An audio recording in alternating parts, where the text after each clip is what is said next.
A nossa biografia é o material que necessitamos moldar. Precisamos trabalhar com o que temos. Não devemos nos comparar com os outros, nem partir de imagens abstratas do nosso eu, mas sim da realidade da nossa vida e da nossa intuição, que nos dá uma ideia da forma adequada para a nossa torre. Devemos construir nossa própria torre pessoal sem compararmos com os outros. Isso é extremamente importante, pessoal. Cada torre tem sua própria beleza, dado que sua estrutura faça bom uso do material do qual ela é feita.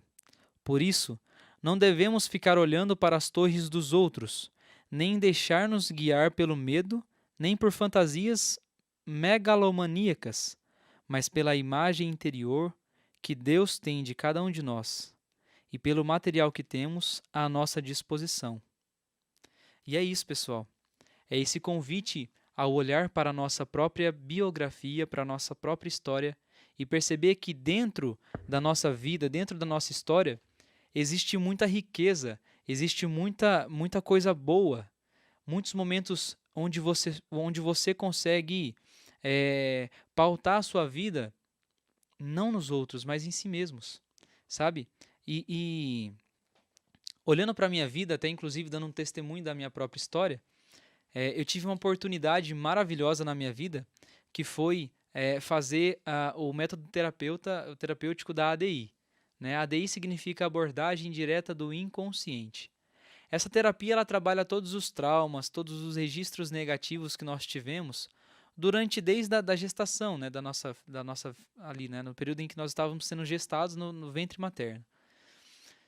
E essa terapia trabalha momentos em que, na gravidez da nossa mãe, nós tivemos marcos, registros negativos no nosso inconsciente.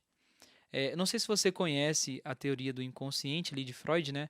Mas o inconsciente é o lugar na nossa mente, né? Que consegue gravar todos os movimentos automáticos. Né? Por exemplo, uma pessoa que consegue por exemplo, não sabe andar de carro. E ela começa a andar de carro, né, a fazer autoescola propriamente, né? Ela no começo ela tem dificuldade por quê? Porque no inconsciente dela e não está registrados aqueles movimentos. De modo que, à medida que ela consegue, que ela vai repetindo esses movimentos, ela vai conseguindo gravar, o inconsciente grava e ela consegue fazer esses movimentos com mais automaticidade. É, automatizando, na verdade, os movimentos. Então, o inconsciente ele tem esse poder, né, de registrar os movimentos para que nós consigamos ter mais praticidade na vida. Não obstante, o inconsciente também é responsável por registrar traumas e sofrimentos que nós vivemos na vida, né? E aí essa terapia ela trabalha justamente essa perspectiva. Ela vai a fundo de modo a perceber quais são os traumas que estavam ali registrados em nosso inconsciente. E aí, assim, uma das coisas que eu posso compartilhar, eu acho que tem muita coisa boa, né, que a gente conseguiria compartilhar, mas assim, de modo mais singular. Teve um momento da minha vida que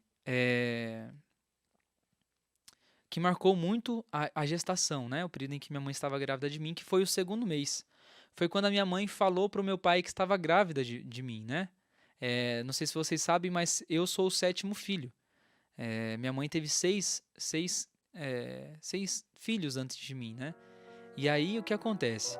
Quando minha mãe falou para o meu pai que estava grávida de mim, o meu pai ficou muito bravo. Meu pai mudou o comportamento dele. Ele não gostou pelo fato da minha mãe estar grávida de mim. Por quê? Porque a situação financeira do meu pai era muito precária, era muito difícil. Meu pai na época ainda ele vendia peixe na feira. A gente teve, na verdade, uma infância muito simples, muito simples mesmo. A gente vivia na perspectiva do básico, né? Nunca faltou nada na nossa casa, mas também não tinha nada de esbanjar, né? Então, assim, na medida em que minha mãe falou pro meu pai ficou super preocupado. Poxa vida, como é que nós vamos cuidar dessa criança que vem? No entanto, dentro do ventre materno da minha mãe, o que eu percebi? Eu percebi que meu pai estava me rejeitando. E ali foi o primeiro trauma que eu trouxe para mim. A rejeição do meu pai. Porque eu não conseguia entender o contexto em que estava localizada a minha família. Eu só conseguia perceber a ira que meu pai ficou da minha mãe. Né? Então, assim, tanto é que depois a minha mãe confirmou isso, né? E ainda disse que eu tinha dificuldade de abraçar o meu pai. Por exemplo, meu pai, quando vinha me pegar do colo da minha mãe, eu virava as costas que não queria ir com o meu pai. Porque realmente eu fiquei bem travado, né? Nesse trauma. Inclusive, na minha adolescência, eu sempre tive muita dificuldade com meu pai, porque nós, na verdade, nunca éramos tão próximos assim, sabe? Meu pai trabalhava de noite, chegava de manhã, e quando ele chegava, eu saía para ir para o colégio. Então, assim, a gente não tinha muita convivência, e além de não ter convivência, a gente não tinha uma afinidade muito legal. Então, assim, esse trauma, ele perdurou durante 23 anos da minha vida. E foi a partir dessa terapia que eu consegui perceber, e aí consegui perdoar o meu pai, consegui ressignificar a minha relação com ele, e hoje, assim, hoje a gente se dá super bem, hoje a gente tem um convívio muito legal com o outro. Mas por quê? Porque eu consegui perceber o que me travava com meu pai. E olha só que interessante. Durante 23 anos da minha vida, eu construí a minha torre, em específico, na minha dimensão familiar, no degrau, né, no andar da dimensão familiar, eu construí a minha relação com meu pai com materiais negativos, com materiais de sofrimento. E olha só que interessante. Eu fui construindo a minha torre com materiais, com instrumentos que eram negativos. Até o momento em que eu consegui perceber que não era o meu pai que alimentava isso dentro de mim, mas era eu mesmo. Era eu que precisava corrigir. Era eu que precisava de mudar, de ressignificar esses passos, para que eu conseguisse reverter essa situação, para que eu conseguisse ressignificar a minha convivência com meu pai. E, gente, vamos confessar. A gente paralisa, a gente trava muito no que tange a família. A gente paralisa muito nos nossos traumas com o pai, com mãe, com irmãos.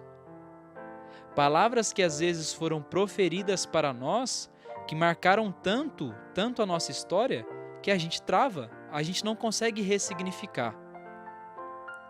E esse é o convite de Jesus para nós, através da análise de Grum. Filho, querido, querida, está na hora de você mudar a sua história.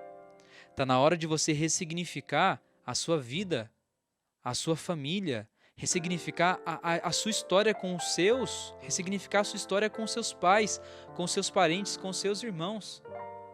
Porque você vai conseguir estabelecer a paz, a harmonia, a integridade humana dentro de você, à medida em que você consegue liberar o perdão para o outro, à medida em que você consegue estender os braços para esses traumas que estão dentro de você, que está travando você. Está travando você de conseguir crescer, de evoluir. Eu sei que, mas Moisés, esse não é um movimento fácil. De fato, gente, não é um movimento fácil. É um exercício, assim, muito doloroso, muito difícil de ser feito, mas é necessário. É necessário a gente conseguir perceber quais são os alicerces, quais são os materiais que nós estamos utilizando para construir a nossa torre. Porque lá na velhice vai ser refletido tudo o que está acontecendo na nossa vida hoje. Lá quando você tiver seus 70, 80 anos, a sua vida inteira vai vir à tona. E aí? Do que a sua vida foi pautada? Aonde a sua torre foi construída?